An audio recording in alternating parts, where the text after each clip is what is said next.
Ladies and gentlemen, welcome to episode 53 of The Mayor and I, with me, Lindsay Khan, and the Right Honourable Nick Buckley, MBE. The author, Nick Buckley. The author, the much maligned author on Amazon. And just a reminder, please go and put some good positive reviews for his book on Amazon, even if you don't buy the book, because apparently trolls are attacking poor old Nick. But if you can't buy the book...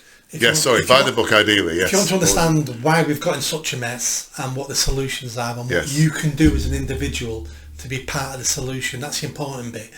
There's no point understanding why we're in a mess if there's nothing you can do about it. Yeah. So the last chapter is all about what you can do as an individual. I'm looking forward to reading it, but I'm waiting for my free signed copy, Nick. I'm assuming you've got it somewhere, but you've not managed to give it to me yet. See what we can do.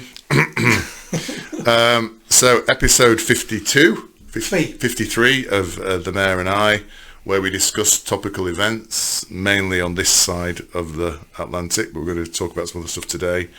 And just two issues to remind you of about the book, and if you could buy it and ideally put a positive review on there. Even if you don't buy it, you can still put a review on, so please review it and just say it's great, because I've got trolls criticising it and they're all attacking me. The trolls are under his desk. And the second thing is, we discussed the Cresta Court last Mayor and I episode. Nick has volunteered very kindly to come and speak if there's a meeting around this in Altrincham on this matter, as he's very happy to support it, and I'll come along and be in the background hovering. We could do an update, as in we could take a camera down, and we could film some of the stuff and speak to people. It could be our first Mayor and I live in the community. In the community live broadcast. No, not live, but that's a good one. So we're happy to support on that one very much. Nick, welcome. Thank you. Now I'm going to kind of go. I noticed you're wearing a lovely hat. It's a lovely hat you've got on as well. Thank you very much. That's very kind of you. This actually has a connection to something which you may or may not be aware of, because I think you're just generally saying "Make America Great Again" as a general kind thought you have in your head. Well, when we filmed this, it was a day of the American election, so we don't know who's won. Yes. This will go out on Friday, a few days later, so we will know then who's won. So this could be either funny or stupid. Yeah, this could be highly significant or just make us look stupid. Yeah. I'm happy to admit, Nick, that I'm supporting Donald Trump, even though I can't vote. I'd love to vote, but I'm supporting Donald Trump, and quite seriously, because I think I feel very strongly that if Trump doesn't win, I think it augurs a bad time for Western society generally. Basically, that's my kind of feeling. Just rather than me droning on about why I think that, I think, first of all, do you want to talk about the election? How I'm sure you've been observing, as everybody else has been observing. How do you think it's going, and what are your kind of key takeaways from what you see, and maybe a prediction of who you think is going to win as well would be interesting. Like all elections, it's very, very difficult. So the mainstream media are all saying Harris is going to win. It looks like, she's doing really well. But then when you look online to the non-mainstream media, they're all saying Trump's going to win. So I've got no idea who's going to win.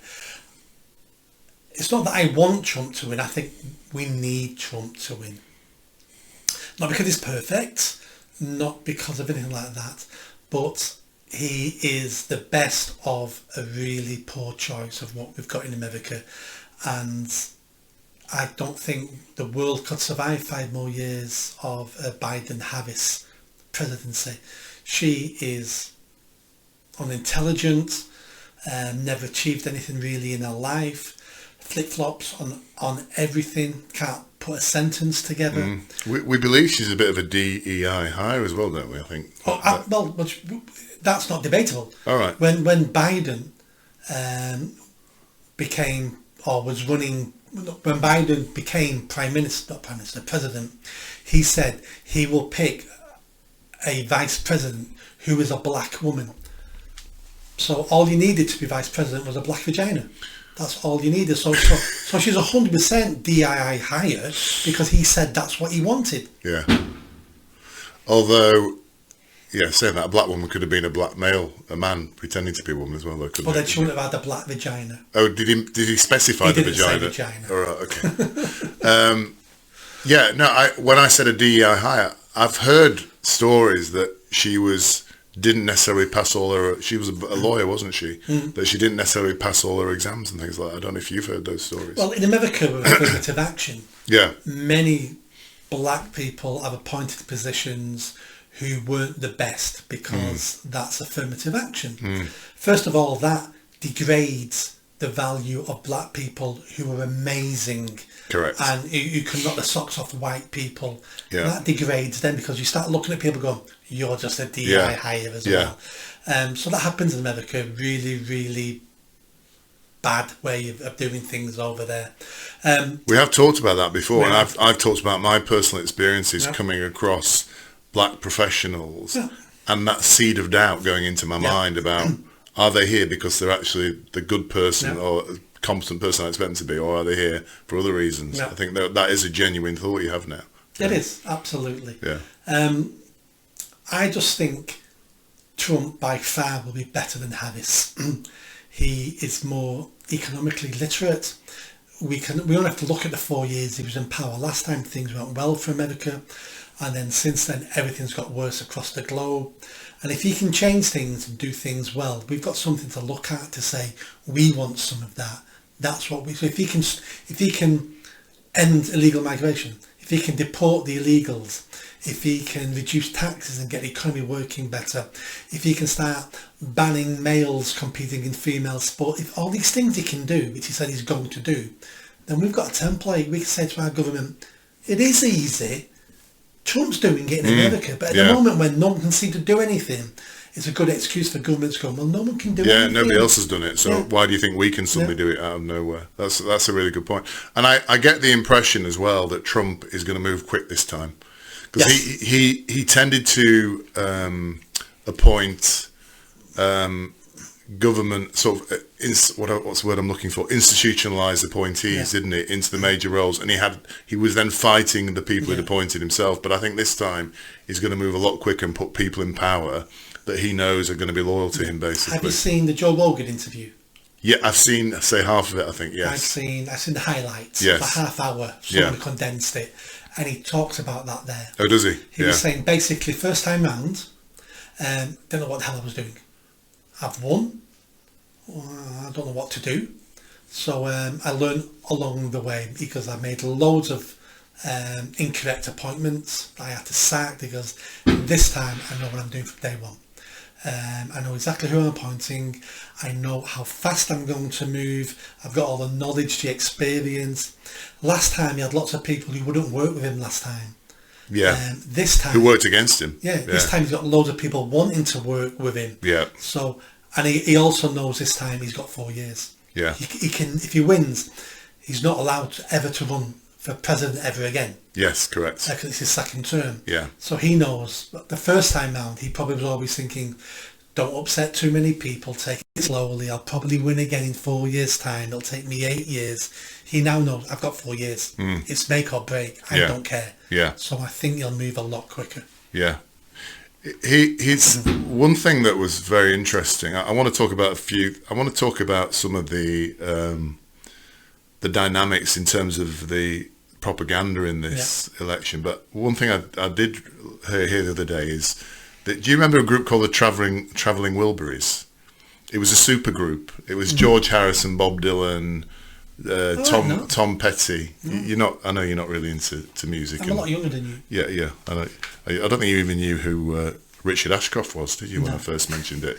So viewers, clearly this man has no idea about good music. The Traveling Wilburys were a super group, and they were a super group, proper. So somebody described what Trump is doing this time as a super ticket, because it's not Trump this time, is it? No. It's Trump, it's Elon Musk, it's Joe Rogan, it's Vivek Ramaswamy, is it Tulsi Gabbard, who was formerly a Democrat, it's JFK, so he has now, I'll take Joe Rogan out of that, but certainly there's 5 very, very well-known faces, very well-respected faces, Two of them are Democrats as well. And what this person was saying, it was Eric Weinstein, I think he was saying it, is basically he's presenting alternatives to people. And he's saying he's blown apart the idea of a two-ticket race for the... So normally it's the president and the vice president is in there.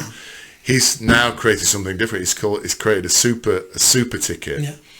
And therefore, if you have your thing on your lawn saying, rather than just saying Trump and Vance, it would say Trump, Vance, Musk, Kennedy, Gubbard, Revix, what can I pronounce his name, Swami. So people, therefore, Democrats or people in the middle who would be embarrassed to say I voted for Trump, can now say, I don't like Trump, but I'm going to vote for JFK. That's clever. Yeah. And I hadn't really thought about it before, but it is clever. It's very clever. So Trump has his own baggage. Yes. Trump's like Marmite. You love him, you hate him. Yeah. A bit like Farage. You love him, you hate him. Yeah. But then when you've got other people under him, so you look at Elon Musk, and some people will go, richest man in the world, extremely clever.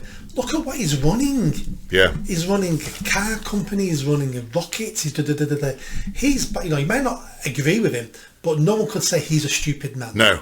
And then you look at JFK Jr. The Kennedys really are the Americans' version of the royal family because of the assassinations and two brothers. They're on board now, so now we've got a little bit of royalty involved with Trump, and then you've got that woman Gabaldi or whatever she's called. Which woman? The woman just mentioned. Tulsi Gabbard. Yeah, Tulsi Gabbard. So she's got her own following. Yeah. The Swami guy, self-made, very clever. Yeah. Very articulate. Yeah. He's someone to watch out for the future. You've got him coming along. Vance. Vance has been a great Vance is a self-made guy as well, because his book was made into a film, wasn't it? It was quite, I can't remember what it was called. He was basically a hillbilly. Yeah, he's basically a hillbilly, and he kind of dragged himself up from his own bootstraps and went on to be very successful. Yeah, exactly. So all these people, you look at them, and so if you don't like Trump, you'll find something you like in one of the others. Yeah. And you go, oh, the Swami, I'm an immigrant, or my parents are immigrants, I like him, or the woman. So it's a team now. Yeah. It's a team. You don't have to love Trump anymore now. You can just see someone there. And he may have done that deliberately. He may have actually said, or he and his team said, we need to, people are polarised around me. I get that. So let's now give people an alternative. And of course, your narrative then, when you go to vote, oh, are you voting for Trump? No, I'm not voting for Trump. But I like what JFK is saying. I like what JFK is going to do about health. Yeah. And all the other food. The food here. Or I like Tulsi Gabbard. She's a war veteran. Yeah. I think she's a vet. She's a vet, isn't she? Yeah. She's. I mean, these are extraordinarily good, strong people, aren't they? So suddenly you have an alternative to voting to Trump, and your alternative is not Biden. It's all those other characters. I mean, Musk. I know. He's just such a fantastic guy, isn't he? He's as you say, one of the most famous South Africans. Yeah. He's one of the famous African Americans. Yes, yeah, one of the most famous high achieving African Americans. Yeah. But what a man! Yeah. If he's supporting Trump, you're thinking, hang on a minute, maybe there's something here that I'm missing. And then he's not supporting Trump for the money. No. There's no money. No. He's supporting Trump and giving away his valuable time. God, yes. Because he believes in the country. He believes that this is the way forward. Yeah. I mean, if that doesn't sell it to people, I don't know what does. So the idea of the super ticket really interested me. And I hadn't realised how clever he was until that was kind of pointed out. Yeah. Because I wasn't thinking as a voter, I was just thinking as an observer, thinking, all this. And Joe Rogan endorsed him yesterday or today as well, which again is massive because Joe Rogan, last person Joe Rogan endorsed was Bernie Sanders. No. So you're getting all these very Democrat... Because he's not a right-winger. No, he's not. He's a liberal. Yeah, he is. He always has been. Yeah, exactly. So, he's from Hollywood, isn't he? I mean, originally he's a Hollywood... I used to watch him the kids used to watch him when they were young. In some series on, it was basically part of Hollywood for a long time. So that's one thing that's intrigued me. But I wanted to talk about something that's kind of raised its head recently, and I'm not sure whether people are fully aware of this, but I know you'll be interested, and it's called cut culture. Have you heard about this? Yeah. So Harris is trying to appeal to white male voters, saying, "Vote for me," blah, you know what, and kind of white middle class male voters basically, and get your wife to vote for me, and saying your wives are voting for me basically, you should vote for me as well. Yeah. Now, Trump has said when he saw this advert, he said, "Guys, yeah, don't worry, you can vote for Kamala. You can vote." So and these characters are called cooks, and I'll come to what a cook is in a minute. You can vote for Kamala, don't worry about that, because your wife's going to vote for me, and your wife's lover's going to vote for me as well. I saw that. And that is like, it sounds like a little throwaway line, but that is so loaded, that what he said there. I mean, he and his team must have thought very carefully about before they said that. And what this is pointing to is a new type of man, or a man now in society. They're called cooks because they're basically, it's derived from the word cuckold, basically, where your wife has an affair and you're aware of it and you don't do anything about it. And it's about a level of man, a type of man out there now who is emasculated, basically. They even describe them as having low testosterone, basically. And there's a lot of them around, I think, basically. And what he was doing then, Trump, was having a dig at those type of men. These are the men who are not in charge of their own household, who do not dominate the family in terms of being the alpha in the family, basically, who tolerate their wives doing things that may not be appropriate, such as having affairs and stuff like that. And it's something I know you have talked about before. I wrote about it in my book on feminism. They've done studies in Scandinavia on men and women who vote left and vote right. Men who vote to the right tend to have higher testosterone levels. Testosterone. Women who vote left or right have no difference in their hormones whatsoever. Yeah. So, and the theory is that you tend to vote left if you're weaker because you want to share the spoils of the hunt because you can't hunt yourself. So you're more willing to go, yeah, let's share because I'm shit at it because I'm not a real man. Where if you're an alpha male and you vote to the right, you're quite happy living on the proceeds of your hunt. So that's where it all sort of comes from. But we've spent especially from the 60s onwards, over feminising men. And men now just want to be inferior versions of women. There's no bonus anymore now in society by being a masculine man. If anything, it's all negativity. You're toxic, you're this, you're that. But if you become an over-feminised man, there's lots of rewards for that. Oh, you're just like us, you're safe, we'll promote you, and all that sort of stuff. So these men who are voting for Kamala, and you see him online saying it, you're looking at him going, God, you're an effeminate man. There's nothing masculine about you at all. And that's what Trump has realised, hence why that throwaway line was great. And it's loaded, isn't it? Because the men who are thinking of voting for Kamala now will start to become aware of what they're being called, basically. And it'll also be used now as a throwaway insult to everybody. Yeah. Oh, I'm voting Kamala. Oh, is your wife's boyfriend doing it as well? Yeah. You're a cook, are you? Yeah, this will be a meme now that goes through society. Yeah. When you're voting for that, it'll be, oh, yeah. Yeah. Does your wife's lover know that? And I think what's interesting, I think Trump has hit a nerve here, hasn't it? And this is part of the reason he's gone on Joe Rogan as well.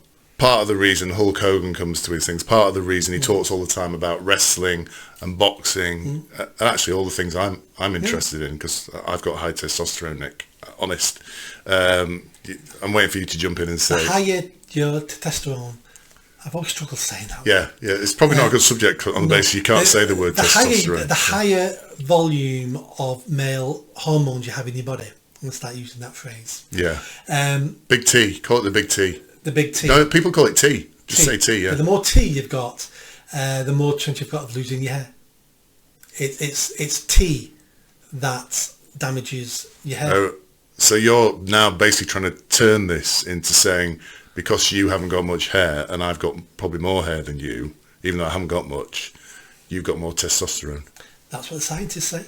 You're like Trump, aren't you? Turning it round, yeah. So So obviously, I'm slightly effeminate because I've got a little bit more hair than. Well, we've got hats on, so we Yeah, equal yeah. today. Well, I know. Yeah, that's why we're wearing the hats. In fact, we should have our hats off and be proud with our lack of hair.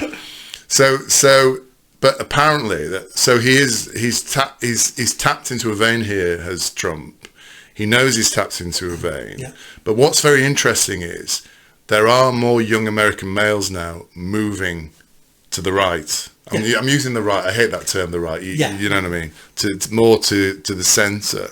And now women, and as you rightly said, all women are 20 to 30 points more liberal than men in the USA. And that is also now the case in Europe. Yeah. So what we're seeing now, and I think Trump has spotted this somehow. By the way, I don't think Trump spends hours researching data. He just has incredibly good instincts. Incredibly good instincts. So what he spotted is the fact that more young men and men are realising it's better to be masculine than to be feminine, basically. And I think they're getting sick of it. And that's what he's tapping into. And I think he's realised there's a section of men who are kind of on the border who are probably going to vote Democrat. And he's basically saying to them, you know, if you do that, you're basically a bit of a not a real man, basically. And I think he will turn men to do that as a result. And we know ourselves, men care a lot about their social status. Yeah. About how other men perceive them. Yeah. That's why we have that's why we insult each other all the time. Yeah. It's why you're bonding, because when your friend's insulting you, you take that as a bond. But if you don't know the person, you take it as a direct insult, and that's why we have violence. So he's looking at that going, I can make it unfashionable for people to admit they're voting left. They still may vote left, but I can make it unpopular for people to admit it. Yeah, because even quite a few comedians now, I think we've mentioned Saturday Night Live has started shifting. Yeah. Bill Maher has started to shift as well. We know Joe Rogan's moved now. Yeah. Quite a lot of people are moving. In that direction. And interestingly, I won't tell you what event was it, because otherwise the people who were there will be identified. I went to an event the other night, and it was me and 5 men. Sounds a bit creepy, that, doesn't it? Out for an evening, basically. And you know me, when we start talking now, I just say exactly what I think. And I think somebody mentioned, and I just said I'd vote for Trump. I just said I'd vote for Trump or whatever. And I said I voted Reform, and I said I voted Brexit as well. And I was just waiting for, and I could see people were nervous as always. They're nervous, aren't they, Nick, when you start saying these things? They get nervous. And I was waiting for somebody to, I'm not joking, they all agreed with me. Yeah. Without a fail, the entire table. And there was a mix of people around there. Businessmen, working guys. It was kind of, there was a whole mix there. They all agreed with me. And then later on, when we were sitting watching the event, I could hear 2 of them talking behind me. And they were talking about the state of England and how it is and how terrible it is now, basically. And I could see they were on the edge of talking about immigration at that point as well. So I thought that was fascinating, because I say these things and I'm happy for people to either say nothing, which often they say. You saying it gave them permission for them to discuss it between themselves, because up to that point it's like, I don't know what. You say it's like, oh, thank God for that, because that's exactly what I think. Yeah, and it was like that. But we need more men to get over that. Yeah, sorry. We need more men to get over it. That. But what I said to them is, for me, the reason we know this is wrong where we are now is because people are afraid to speak. People are afraid to speak their minds. We're sitting here, you guys are sitting here now, and you're scared to say, I support Trump. You're scared to say, I voted Reform. You know what I mean? Over-feminised. We live in an over-feminised society, and those men themselves at a particular level have been over-feminised. They may not be cooks, but them going, I'm afraid to say that, is a form of over-feminisation. Yeah. Because a feminine trait, not a female trait, but a feminine trait, there's a difference, is about social cohesion. Because when men are out hunting, it's not about cohesion. It's about, I'm top tier, I'm at the pecking order, you're down there, you need to do as you're told, otherwise the bison's going to kill us all. Yeah. You need to do as you're told, you need to do what we need you to do. So we're very structured like that. But the women back home in the tribe doing the cooking and look after children, they're more about peace and harmony, because you can't have a tribe where they're all against each other. Yeah. So women are more compassionate, more willing to tolerate things, and more willing to do all those things. But now we live in a society where that has become, they've become traits that are seen as more valuable. So we've infected that into men, and men are becoming more feminized. Yeah. But it destroys society. I'm tending to.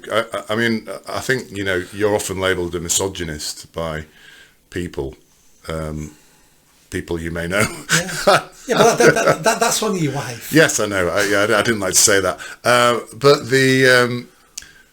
and I've sort of, been listening to this, and I'm now starting to think, as I see more and more people, and more women specifically, in positions of power, saying things that are just absolute bollocks. I'm now starting to think maybe things have gone too far the wrong way now in the relationship between men and women understanding how society works and what does work. And it's almost from behind the protection of the fence around the camp, saying trans women are women and all that sort of, not realizing the ramifications of it in the real world.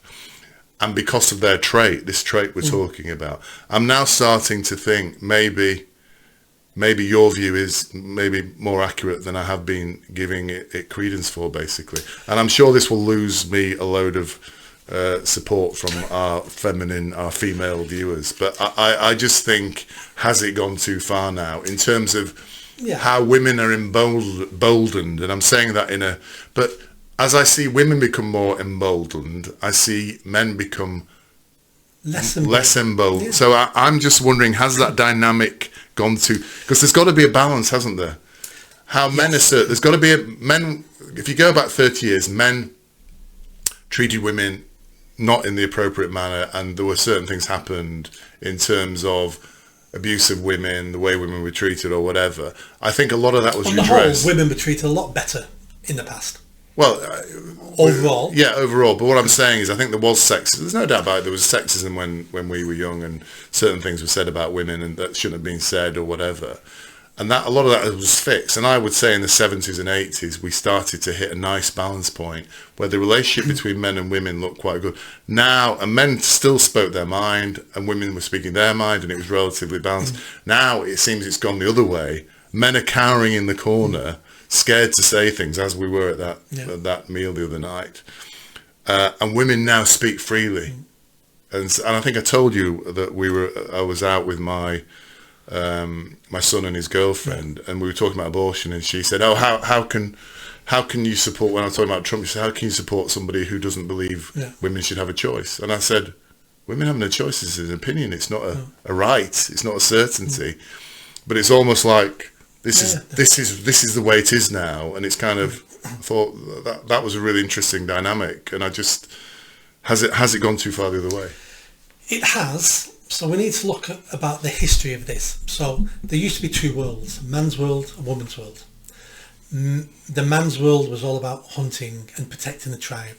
The women's world was all about raising children and social harmony. And that was what we were bred to do, genetically over a long time. What happened over the last 100 years was things like technology, the pill, things like that, started to give women opportunities they didn't have before, and this is an experiment. So since the 60s, women every decade since the 60s are getting more and more unhappy. It's recorded through social scientists every decade. So the more freedom they've got, or perceived freedom, the more they're treated like men, the more they compete against men, the more and more unhappy they're becoming as a society, as women in different societies in the West. And I put nearly all this down to feminism. Feminism sold women a lie. They said, your life's crap, you need to be more like men. Well, your lives weren't crap, because for a start, you didn't go to war, you didn't do any dangerous jobs, you didn't go out hunting, you weren't cleaning the sewers. Men did all the tough jobs, and you stayed at home, raised the children, which is the greatest gift anybody could be given, to have children, to have life grow inside you, to give birth, to raise it. You know, that's why women are on antidepressants now, because we've dragged them away from their children and made them work. Now, I don't want to force people to do anything they don't want to do. Feminists say, well, women weren't allowed to work. Women have always worked. Throughout the history of mankind, women have always worked. Otherwise, that family would have starved to death. Yeah. The people who didn't work were rich women. They didn't work. Yeah. But every other woman bloody worked, because they would have starved to death and their children would have starved. I talk about it in my book, my feminist book. I've got a theory that... You need to get that on here, along with the other one. The two world wars... I didn't mean now, but why not? The two world wars killed our best men. 1.25 million died of our best men. At the same time, feminism came along and Marxism came along. And I think those three things all happening together made sure that the men who still survived became weaker, because they had no one to look up to anymore, because the bravest men would die in war, because they're the ones who are more likely to take charge, protect other people. It's the cowards who stay at the back of the line survived. And the main thing then was technology, the pill. We don't understand how significant the pill was for women to be able to control their reproductive cycle, because we say women were persecuted, and no, they weren't, but women couldn't go out and get careers. Why? They were always pregnant. But can I put it to you that I think you're right, this has started to happen, but part of the problem is women did start to assert themselves more, started to step into that, started to compete against men, but men, instead of meeting them in the middle as their equals, then started to back off, and this is with the feminine. So I think the reason this has happened is women have, quite rightly I think, learned to assert themselves more and take their place in society and butt up against men more. But men have then, instead of saying, right, okay, just stop right there, this is a line, we'll carry on in this nice kind of dynamic as it is now, they've backed off now. Low testosterone, feminisation, letting their wives have affairs with men and not complaining about it. And I think that's part of the problem as well. So the women have ended up going further than they wanted to go. That is part of the problem. And the reason why men allowed it to happen is because men always put women ahead of men. We're more likely to take a bullet, to make sure a woman's not hurt, to look after them, to put their needs first. These are all traits that men have had to protect their women and their children. Social scientists have done studies on this. Men will always put women ahead of themselves and other men. Yeah. So when that dynamic changed really quickly, men just did what they've always done. Yeah, I support women. I want women to have better opportunities. So all these things were innate in men, and men didn't catch up. I saw I'm conscious we're talking about America here, but I saw an interesting example of this the other day. And I think it might have been J.D. Vance who was talking about it. He said he was somewhere and a guy told him a story, and he said, I saw a lovely thing. He said, there was a woman who'd been in conflict and her legs had been blown off, and she was with her husband, and as she was dying she said, tell my kids that I did it for them. And he said, it was a lovely kind of moment. And J.D. Vance said, that isn't lovely.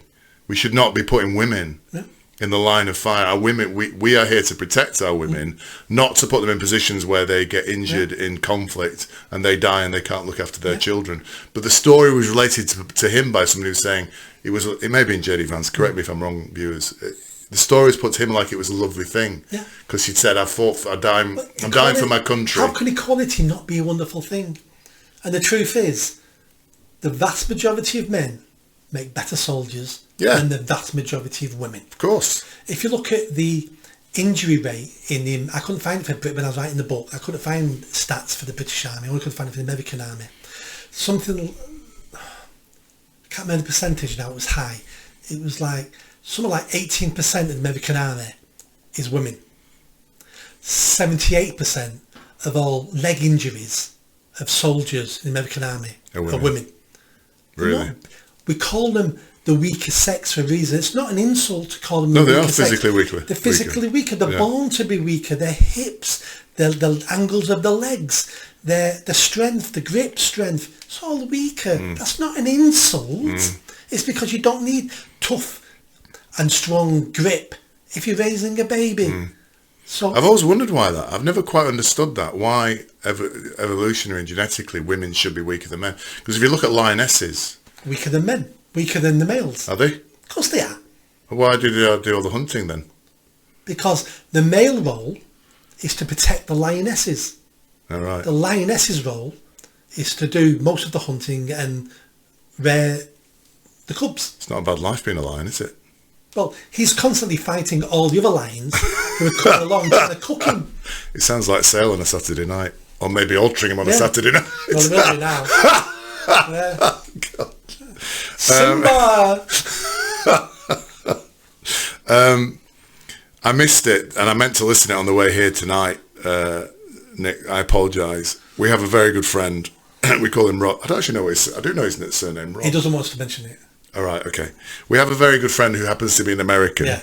We can't mention his name. Bobby, but doesn't mind Bobby, don't want anything else. Oh, you don't want his surname? Yeah. Yeah. So Rob, okay. Rob the American. You'll find him on the internet. And you actually did an interview with Rob about the American election. I just wondered, were there any interesting points that came out of that? I was going to discuss them with you, but on the basis I haven't listened to it. Apologies, Rob. The podcast was really educational for people who don't know much about American elections. So we think their system will be like ours. You vote their version of MPs, and it's not like that. They've got 50 states. Each state has so many points, and the presidential nominee who then has the most points becomes president. So it's a different system. So we talked about that. We talked about what the main issues were, which was immigration, the economy. But I think Rob's main worry was violence. He's really worried, regardless of who wins. Oh, either way he thinks it's going to be If it's close and accusations of fraud, he's really worried about violence. Yeah. Well, I think I did see, I think before I came here, that they are boarding up shops and they have snipers near polling stations. Yeah. Yeah, obviously. Well, I'll tell you where they're boarding shops up. It'll be democratic cities. Really? Well, anywhere right wing will not be boarding shops up. Yeah, that's true. It'll be their version of the Labour Party, the Democrats. Those areas were boarding shops up because those people, there'll be people there who are looking to loot. But I was thinking if Trump doesn't win, the Republicans will be out on the streets. They may be out on the streets, but they're less likely to be rioting and burning where they live down. Yeah, because they are predominantly Republican areas. Yeah. Yeah, that's interesting. So the general consensus is that if the Democrats lose, they'll be on the streets. He thinks both ways. He thinks whoever loses will say this election wasn't fair. Look at all the the corruption, and he says it's like a tinderbox over there at the moment, and he's worried about that. He says he's not sure if it's going to happen, but that's his worry, is violence. And we'll hear it here first, folks. Who does he think is going to win? He doesn't know. He says it's too close to call. Right. The only bit of data I can give you, which is solid fact and not speculative polls and stuff like that, is certain states, I think about 10 or 12 states, report on registered voters and how they have voted before. So these are postal votes or whatever. And apparently the Republicans, the registered votes from Republicans are higher this time than they've ever been before. They're higher than the Democrats, and that's never happened before in any history. But there's a reason for that. So other elections that Trump has won, he's always told his people, do not vote early.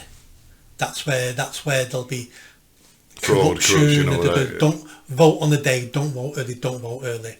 This time round he's changed his mind. He said all he is, vote as early as possible. Get your votes in. Yeah. Hence why it's skewed the stats a little bit. Right. There. Okay.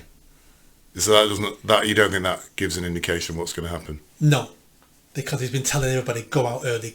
He's never said that before. Yeah. I think we'll have a good idea when somewhere like New York will be one of the first maybe to announce the result, because there's different time zones. So California and all that will be one of the last ones because they're further away. I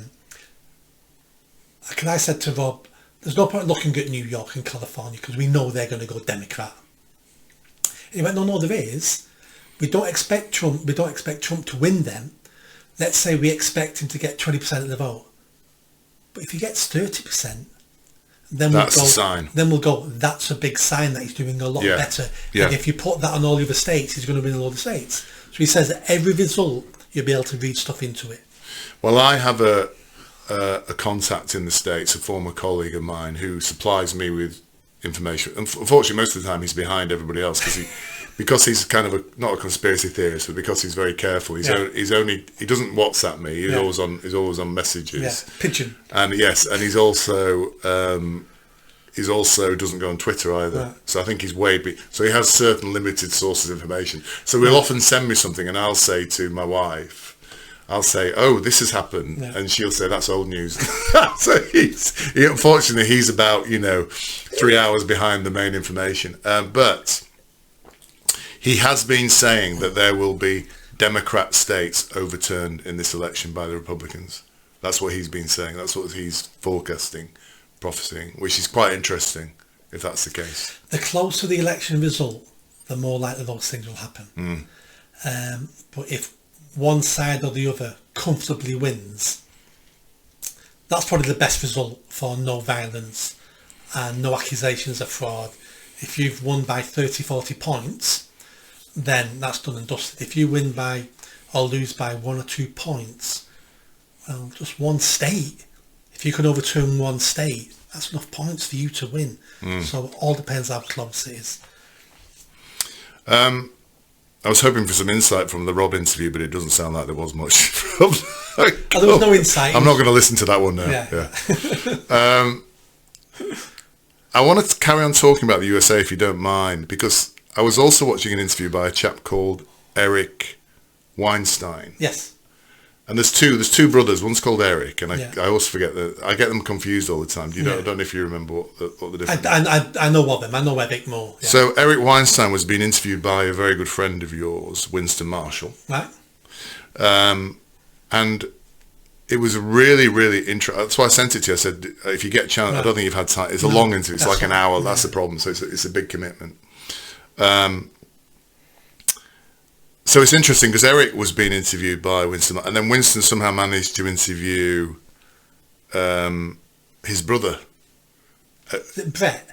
Brett, yes. Actually, I think Brett is the first interview, and then Eric is... So Eric is the more kind of interesting one. The other one's a bit more of an academic. Right. So Brett... So Winston was interviewing Brett, and then he was interviewing Eric.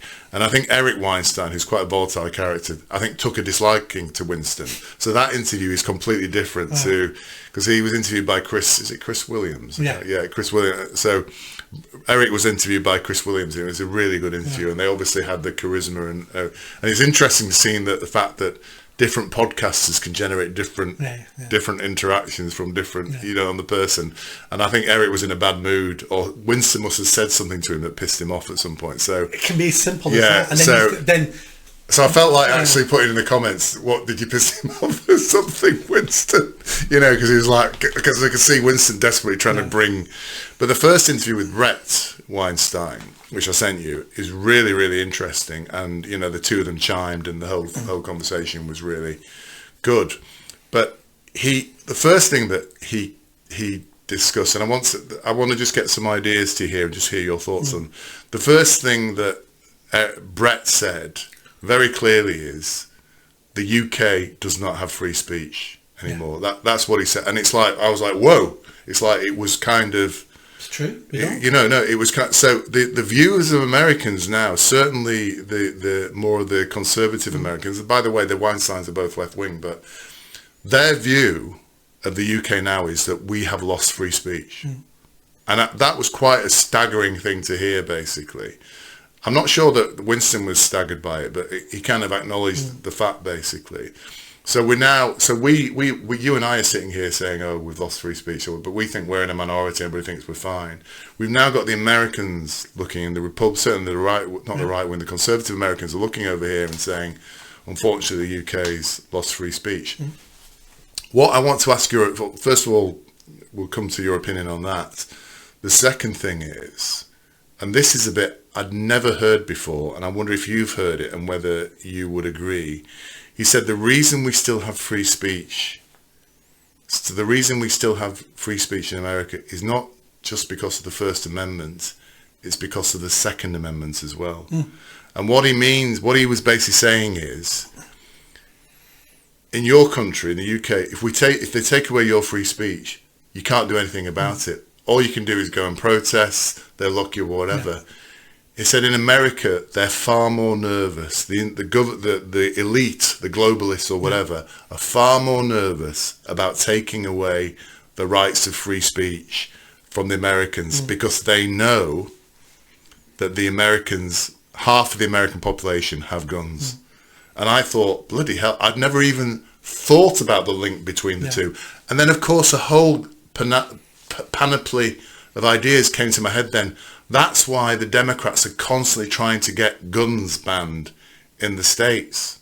Because in their plans to Marxist ideals, the globalist agenda, they can only achieve that in America if they can get rid of guns. Have you heard that before, that idea? Yes. Yeah. So first of all, let me start with... I thought I was going to amaze you here. No, let me start with Stalin. All right, okay. So famous quote from Stalin is, we do not allow our enemy. We don't allow enemies. Not so famous. It won't work now. I've said it in my head. But I was basically going to say, we do not allow our enemies to have guns. Why should we let them have ideas? That doesn't fit in with what you just said. Forget that. Yeah. I just remember I knew a quote of Stalin to do with guns, so forget that. Yeah. So the first... Is this just you pretending you knew what I was going to say and you actually don't, and you're just trying to desperately shimmy around it? I'm just trying to pretend I'm clever. Yes, yeah. First and Second Amendment. So in the Second Amendment, which is about the right to bear arms, that goes somewhere in there. It talks about the right to bear arms is so you're armed when your government turns into tyranny. Yes. That's what the Second Amendment is about. It's not to protect yourself from each other. It's to protect yourself from the government, because governments can lean towards tyranny. That's why you're armed. Now, the American has a different history to us. America came out of evolution. America came out of fighting what they perceived to be a tyrannical government, which was the British government, because they weren't getting representation for their laws, even though they were paying taxes. So they came out of revolution. That's why they have the First and Second Amendment. We've got a different history here. We don't have free speech anymore. You could argue that we never had free speech, complete free speech. We have people at the moment in jail for tweeting who did not incite violence like some of them did, and you could argue they need punishing or maybe they don't need punishing, but forget the incitement to violence. We've got some people who didn't incite violence and are in jail because of what they said online. Yeah. That's the only example you need to say that we don't have free speech in this country. I know where you're probably going to go, that we need to arm ourselves. No, this is what my wife said when I said to her. She said, "Oh, you're saying we need guns?" Yeah, that's why I thought you. No. All it said to me is we are in a position, as a result of not having guns, we are in a position where they can do what the hell they want to us. That's all I would say. Yeah, well, I think we've always been in that position. Yeah, and it's worked up until now, to a great extent. Yeah, certainly in my lifetime until now. Yeah. I think that's. Everything has pros and cons. If we armed ourselves, there's a good chance we'd become as violent as the USA, with shootings, with this, with that. But we do have stabbings. We have stabbings. Deaths, murders, rapes. We have all that stuff happening. We have it, but we don't have... If you included knife crime and gun crime in this country, it's nowhere near as bad as America. Yeah, I agree. So stabbing is our version of gun crime. Yeah. So even including that, it's not as bad as over there as a percentage. We're just a different culture. I think Canada has more guns per head of population than America. Yeah. And a fraction of the crime. Yeah, I wasn't relating this to culture, Nick. No. I was just saying it never dawned on me the reason why guns are so important in America is because it's a fundamental part of the First Amendment. And we don't have a constitution here, do we? But their constitution is structured deliberately the first ties into the second. Yeah. And now, all these decades, I've heard, of course, like, take me back 20 years. Oh, guns are terrible. They should get rid of guns in America. Suddenly, again, another lifelong idea I've had in my head. I realise I've been brainwashed all the way through on that as well. Here's an example. Nobody's ever said to me when we've been talking about guns in America, guns are there to protect the First Amendment. Nobody's ever said that to me until I saw that guy say it. Yeah. A good example that makes your case is Ukraine used to have nuclear weapons, and then in the 90s the West decided we'll buy all those weapons off you and destroy them because we don't want you being a nuclear weapon, and you've got no threats anywhere, and if Russia causes anything we'll protect you. So they got rid of all their nuclear weapons. No more deterrent. Russia's invaded. So being armed does protect your rights to a certain degree. Because people will think twice. If Americans had no weapons and the Democrats got in, well, we're not afraid of the people. Having a government afraid of the people, I would like to think keeps them on track and makes them do what the people want them to do. And we've got that now with Starmer here. He's not afraid of us. He's not afraid of anybody, is he? He doesn't need to be. No.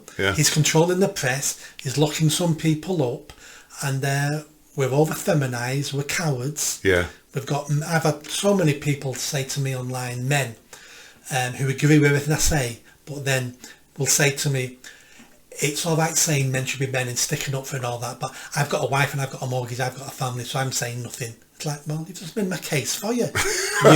You're a coward.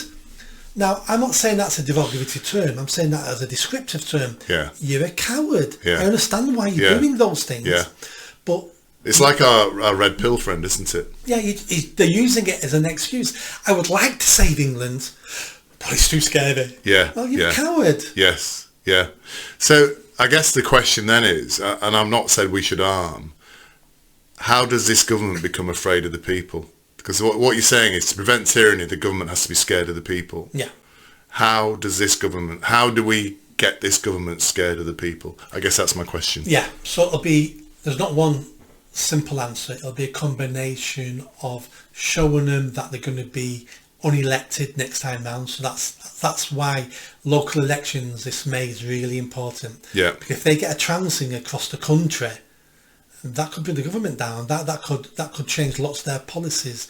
That also warns other governments that this isn't popular, so I'm not going to do this anymore. Street protests themselves don't change anything, but it adds on to the pressure to government. So things like United Kingdom march, I hope the farmers come out, all these things are extra pressure. It shows people that you're not popular, we want change. And then the more we do that, the more other politicians, don't forget, all a politician wants is to be elected. Most of them don't believe their policies. No, if you don't like these policies, I've got a lot more policies, you might like them instead. So they'll change policies. If we can show the Tories, Reform, other political parties that these are what the public want, and you'll be elected if you go down these certain paths, many of those politicians will go down those paths. I don't care if they believe in those policies or not, but if they implement them because they're scared of losing their seat or they think they'll get elected because of it, that's a win-win situation. So it's all about applying pressure. Very good. This Brett Weinstein guy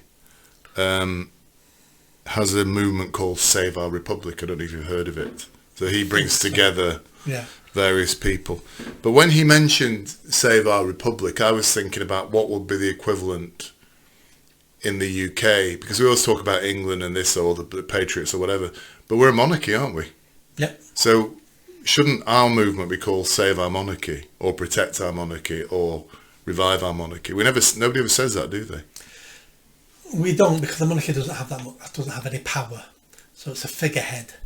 If the monarchy gets involved in anything, someone was saying to me the other day, the monarchy needs to dissolve Parliament. Well, the monarchy could do that legally. It'd be the end of the monarchy. We would then be a republic. So the monarchy can't get involved in anything. I'm sure the monarchy would get involved in something if we started building concentration camps. it would get to a stage. Yes, yeah. But that's so far down the line. Yeah, if they started arresting more and more people on the streets, you think the monarchy might get in? Not for that. They'd have to start arresting and then firing squads. It'd have to be that mental before because it would be the end of the monarchy. It couldn't get that mental, could it? No, it couldn't. But I'm just saying that's how mental it'd have to get for the monarchy to interfere and bring down a government. It'd have to be that mental. So the monarchy isn't the key. No, but we are a monarchy. We're a constitutional monarchy. Yeah. So I'm saying, instead of saying save England, I'm saying save our monarchy. I think it should be something like save the union. Save the union. Yeah, that's a good one. Yeah. I don't think it should involve the monarchy. The word monarchy shouldn't be there because there's lots of people will associate that with the king rather than actually the fact we are a constitutional monarchy. And also there's lots of people who agree with us who are Republicans who don't want the monarchy but also don't want a far left tyranny either. So I just I meant because we are a monarchy regardless of that sort of thing. That was I meant to make one more point about the gun thing. Another thing that Brett Weinstein said, which I thought was very interesting, is the current move now with the Democrats, with the left-wingers, with the elites, is to ban the sale of assault weapons. Have you heard this in America? Been going on for years. Yeah, but now it's moved in specifically to assault weapons because assault weapons tend to be used in the school when they go in Columbine and all that jazz. And they said the reason they're focused on that is because assault weapons are the last weapon remaining that the public can buy in the States that could actually stand up against an army, against a police force, basically. So that's why they want the assault weapons gone. Yeah, so first of all, it's very emotive to use the word assault rifle because we think assault rifle, we think a machine gun, like you have, like they had in Vietnam and stuff like that. So there's two types of rifles. You've got automatic and you've got semi-automatic. Automatic rifle is when you pull the trigger and it just keeps firing. Correct. They're banned. Even when you take your finger off the trigger. No, when you take your finger off the trigger, they stop firing. But the more if you no, it doesn't. No, automatic weapons, because I've fired them. Yeah. When you put them on fully automatic, once you pull the trigger, the entire magazine unloads. You can't stop it. That's not my understanding. Semi-automatic mode, when you pull the trigger back, then it'll keep firing until you take your finger off the trigger. When you go to full, there's different settings on automatic weapons. When you set to full automatic, once you pull the trigger, the whole thing unloads.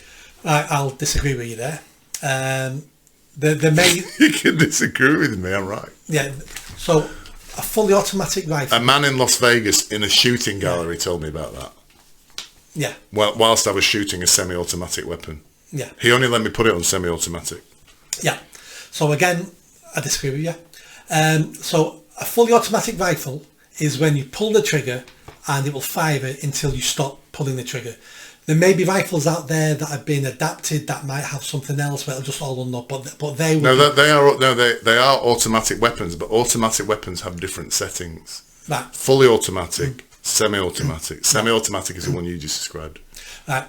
Again, no, it's not. So, listeners, could you please write in and tell let us know which of us is wrong? Is when you pull the trigger once and one bullet comes out. No, that's single shot.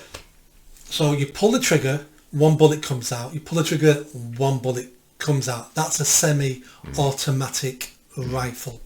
A single shot rifle is when you've got to cock it, put a bullet in, and then you've got to cock it. That's a single shot rifle. Our viewers will let us know who's right and who's wrong. Listen, who's wearing the MAGA hat here? So fully automatic machine guns are banned in America. You can't go buy them in shops. You only can buy semi-automatic. They're trying to ban this semi-automatic now, and they call them all assault rifles. A lot of them are used for hunting. Some of them, I would imagine are mental. Some of them are used in wars as well, but you can go hunting days with them. How a day copes with some of these rifles, I've no idea. But you're right, they're trying to get rifles, they're trying to ban all rifles. Assault, well, they're specifically focusing on assault rifles, and he said that's the reason why, because that's the last weapon available to the public in America that could cause a serious threat to the army. Of course it is, because they take magazines. Yeah. And but as I say, all this was a revelation to me. I'd never made the link before, and now I understand why for decades I've been indoctrinated with this thing about getting rid of guns in America. So anyway, that was. I just thought that would be interesting to cover that. Moving back to the UK now, you'll be thrilled to know, Nick, because I know this is close to your heart. Are we going to disagree about this one now as well? This month, I mean, every month we have to have an awareness month. I mean, last month there was Sausage Awareness Week. So, just to let you know that. The month before that, it was Pride. Was that a joke, Sausage Awareness? No, it was sausage. I can't remember what the terminology was. It was something like sausage. Appreciation. No, it's National Sausage Week. No. So there were various sausage events going on around the country. The month before that was Pride. Yeah. This month is, and I'm sure you'll be thrilled, is Islamophobia Awareness Month. I'm aware of that. I'm sure you've been moving in with your Islamophobia as a result. I commented on Manchester City Council's infamous post on it that they had to then delete. That's what I was going to talk about. Right. So one of the DEI lesbian appointees, I've sat in meetings which is Councillor Bev Craig. When I knew her, she was a student accommodation liaison officer when I knew her. What? She used to sit in my meetings with me. Student accommodation, and now she's leading the council. Yes. So the lovely Councillor Bev Craig, our DEI lesbian appointee, said, "This Islamophobia Awareness Month. It feels more important than ever to celebrate the contribution our Muslim communities make to the city. We will not tolerate hatred directed towards them or any communities from those seeking to sow division. This is a city where we stand together against prejudice and discrimination." Now, what did you respond to that with, Nick? I can't remember now. It was something along the lines of, if the Islamists stopped killing us, we might treat ordinary Muslims a bit better. It was something like that. So, as you quite rightly say, this tweet was taken down relatively quickly, and I believe it was taken down because the responses were so many, and they were similar to yours as well. And to me, this kind of just shows the level of how dislocated and distant these people are from real life and what people are actually... It's a vacuous statement. It means nothing. It means nothing. So let's celebrate all the good things that the Muslim community has done for our city. Instead of saying that, tell us one of them. Yes, yeah. Tell Good us. point. It's like when people go, we need to thank the Windrush generation. Well, tell us one thing they did, because I don't know any of these It's things. like Calm with the Black Londoners thing, isn't it? Celebrate our Black Londoners and everything they've done for our community. What? Yeah. Yes. So all these things, at least educate us. Tell us one thing they've done, because as far as I know, these groups have done virtually nothing. Yeah. And then just the blindness of, we had 22 people blown up down the corner from her office at the arena bombing. Yeah. They're so clunky, aren't they? They're so ham-fisted in their approach. Yeah. So I'm in another WhatsApp group. I go in various WhatsApp groups which tolerate me for a while, then throw me out. And this one I'm in at the moment, one of the contributors rewrote this basically, and I just thought it would be amusing for our listeners and for you to read it out. So he wrote, "This Islamophobia propaganda month." It feels more important than ever to lie to and gaslight the public about the contribution the Islamic Collective makes to our city. We will tolerate Islamic rape gangs, female genital mutilation, honour killings, child stabbings, the possession of ricin, and calls for the genocide of the Jews. For those speaking to speak the truth, we will mobilise GM police to arrest you, and then you will be fast-tracked in prison. This is a city where we all bury our heads in the sand, pretend all is right with Islam, and blindly step nearer to civil war. And I thought that was a really good statement. Spot on. Yeah. Spot on. Yeah. If the Muslim community wants to impress me, create a protest, a demonstration, a march against something important. Yes. Against the rape gangs. Yes. Against the nutcases within your own community. Against the Southport killings. Yeah. Do something like that. But the Muslim community only protest when it involves other Muslims as the victims. Yeah. I would protest many things that have nothing to do with me because they're wrong. The Muslim community need to get off their asses and they need to start being part of this country, and it starts by holding people in their own communities to account and showing us all that they're holding them to account. Because every paedophile, rape gang, Muslim who's been sent to jail and then came out of jail and went back to their own communities was welcomed with open arms, who then lived in the same house, who had the same neighbours, who went back to the same mosque, and no one said anything to them. Yeah, because within their culture, it's acceptable. Yes. That's the point. Well, we've talked about this before, though, about Islam and the tenets of Islam and what is acceptable and how... Many Muslims who think all this is wrong, Yeah. they need to stop being pussies and stop being cowards, and they need to start vocalising that, yes, we're a Muslim community, but do you know what? Those ones are perverts and I wish they weren't Muslim. Yeah. And when they get to heaven, Muhammad and Allah's going to have a word with them and they ain't going to heaven, they ain't going to paradise. I know quite a few Muslims... I'm not sure that's the case, because I think Muhammad and Allah, a lot of these behaviours were part of the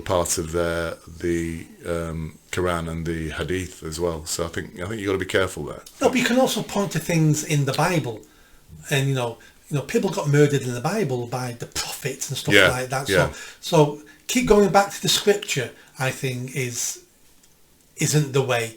I know many Muslim people, I've grown up with them, I've some of them friends who are against all this. Yes, but they may not understand what Islam is, though. That's the problem. That's part of it, I think. We and I have debated this before. I think you underestimate how fundamental the Islamic, for proper Muslims, how fundamental the religion is to them and how they have to adhere to it to the letter. I get that. That's... You've said that Christianity was like that 100 years ago, but that doesn't matter because we're here now. We're here now, and we have this problem of Islam in this country now because of immigration. Because we keep importing more backwards Muslims into the country who keep Islam in the 7th century. Now, if we can stop that, and the Muslims who were born here in the 3rd, 4th, 5th generation, if they're not being influenced and being kowtowed and being bullied by the new immigrants who are coming with the 7th century version of Islam, all that can change. I'm saying to those people who are 3rd, 4th, 5th generation, you need to pull your finger out. You need to speak up. You need to talk about what being a Muslim in the 21st century UK is, because we're sick of hearing the immigrants. It's about being a Muslim in Britain, isn't it? What being a Muslim in Britain should mean, rather than be. That's the point, I think. So I knew you'd enjoy that but while we're on the subject of Islamophobia and racism, which I know you perpetuate all the time, Nick, can you tell us something about Dawn Butler and her comments about Kemi Badenoch? I've kind of read some of this, but I'd be interested to know your spin on it. And then I'll ask you a far more complex question after this. This story annoyed me. Really? It really annoyed me. Dawn Butler does come across as thick as two short legs. I wasn't annoyed with Dawn Butler. I was annoyed with everybody else. Oh, really? Dawn Butler is a race-baiting, low-intelligent idiot. We know that. Yes, we do know that. So why are we upset with her? And I'm for free speech. If she wants to call Kemi Badenoch anything she wants... But what did she call Kemi Badenoch? She said that Kemi Badenoch became leader of the Tory party. And then she put, Kemi Badenoch is the black face of white supremacy. Meaning, she may look black, but she's really a white supremacist who only puts forward, things that will improve white people's lives and blah, blah, blah, blah, blah. Stupid thing to say. It's not correct. But Butler is an idiot, and we know she's an idiot. What I didn't like was everyone jumping on the bandwagon. Oh, Kemi Badenoch is this and Kemi shouldn't do that. Everybody on the right keeps falling into the left's trap of playing identity politics. If somebody wants to criticise Kemi Badenoch and wants to criticise her colour of her African heritage, well, you should be able to do that. I wouldn't vote for Kemi Badenoch to be Prime Minister because she's an African. And I wouldn't want an African to be running our country. Now, some people think that is racist, But that is just the way I want my country to go. Butler can say whatever she wants, but I just got tired of people jumping on it going, she needs sacking, she needs the whip taking off her. But yeah, all those right wingers are the first people to complain when they're attacked, when people are saying they should lose their job. We need to ignore lunatics. I agree with you. She's a lunatic. It's what she should be ignored. However, my different take on this is, if a white person had said about a black person, if somebody had said Don Butler is the white face of black supremacy, what would have happened to that person? It would have been blown out of all proportion. Well, I think they would have been probably got done for racism. Possibly. They may have had the whip removed from them. So we know our society is a two-tier society. That's the point. For me, it's the hypocrisy of here, because we've now reached the point where black people can say, black and brown people like myself, can say what the hell we want, basically. My question for you is now, who are the real racists in this country now? Because it isn't white people. It's left-wing progressives. Yeah, but worse than that, it's left-wing progressive brown and black people now. They can say what the hell they want and get away with it, time and time again. Racist comments about white people over and over again. That's what's starting to piss me off. Black people, brown people can now say what the hell they want about white people or anybody else. In this case, it happens to be saying a comment about a black person, but making a white slur, a slur against white people as part of that. That's what's pissing me off. The hypocrisy and the double standards here. Well, we've had that for a long time. The left-wing are hypocrites. The left-wing do have a two-tier system. We know that. It's not the left-wing, it's the institutions. It's the police. Yeah, but they're all left-wing because they've all been infiltrated. Yeah. But to stop this, we don't play their games. We laugh at them. We don't get upset by hurty words. That's what the left do, get upset by hurty words. Nobody on the right was really upset about this, but they all used it as a stick to try to beat Labour with. We're playing their games. We need to stop it. She has every right to say what she wants to say, and we have every right to say what we want I agree. to say. And I think we should get rid of all the hate laws, and I think people should be allowed to say racist things. I do believe that. But how can we get rid of the hate laws when everyone on the right is also using that's a good point. the hate laws themselves to beat up their opponents? Yeah. I mean, I don't really give a damn about Kemi Badenoch. As you know, I wasn't even interested in the Tory leadership because she will not run at an election. She'll be gone in a couple of years. I don't care. I'm not interested in the Tories. I'm not interested in Labour. We need, my view, we need another party. Reform might be a poor third, but how poor is the Tory party that the best candidate they can find is a foreigner? Yes. Because she's a foreigner, but she calls herself an immigrant. She's very capable. I mean, I actually think she's a reasonably intelligent person. That isn't the point. I think it's just academic who runs the Tories because they're all the same. The point is, I mean, she's already started backtracking on things like the ECHR and all that sort of stuff because she's going to just be as we've said. If the Tories get back in power, and I hope to God they don't, because I'm waiting for this person to emerge that you're talking about, who's going to lead us out of the darkness. But if they ever get back in power, they're going to leave everything in place that Labour have put in place. That's 100% sure. So I'm not interested in them. But what I was interested in was the hypocrisy now, where black people can say what the hell they want, and they can be racist about white people. The black councillor who said slit all their throats? Yeah, where's he? He's out on bail. Yeah. And those court cases genuine. And those Manchester it should airport come guys. As no surprise that everything's a two-tier system. Yeah. We thought it was just the police, and then we thought it was the whole criminal justice system. But it's absolutely everywhere. Yeah. It's everything we do. Yeah. There's a two-tier system. If you are on the right side, meaning the progressive far left, everything's easier for you. You'll get opportunities. You'll be treated better. You'll get a better service. If you're on the right side and you're anti-woke, everything then is harder for you. You won't get the opportunities. We're seeing it all the time. It's been going on for decades and decades. It's just been ramping up recently. And the more we've opened our eyes, the more of it we're seeing. Yeah. And there's this whole troop now of black and brown race grifters who are making a living from being racist about white people. I mean, that's the reality of where we are now, isn't it? And the people we think are on our side keep employing them. So GB News keep getting them on. Talk TV keep getting them on. Yeah. We don't need to listen to them anymore now. They need saying, you're not on my channel. I don't care. I don't care that you think that. Until we start promoting quality black people and quality Muslims and start hearing their opinions, then nothing changes. Yeah. If we started promoting moderate Muslims and getting them on the TV stations and this and that, then maybe the Muslim community would change and get better. The quality Muslims and the quality black people don't go anywhere near politics. They focus on their careers and making a living and making money. There's plenty of them out there. There's plenty. They just don't get the opportunity, because what the TV want is, we've got a right winger and I want someone as far left as possible who completely disagree, who might be controversial, because that then get clicks. We make more money on YouTube or sell more papers. That's the problem. Every time we want to hear from the Muslim community, we get some imam who's normally a foreigner.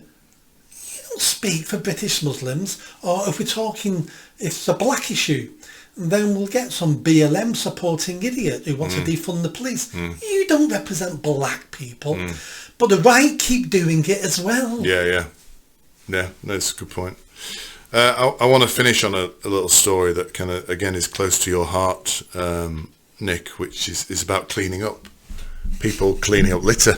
Because our gentle viewers may not know, but Nick's first act when he becomes the world dictator that we know he has in him to be, is to make people start cleaning up in the streets outside, basically. I think that's right, isn't it, Nick? A better description would be, if I get into power, I'm going to be reducing your taxes that much.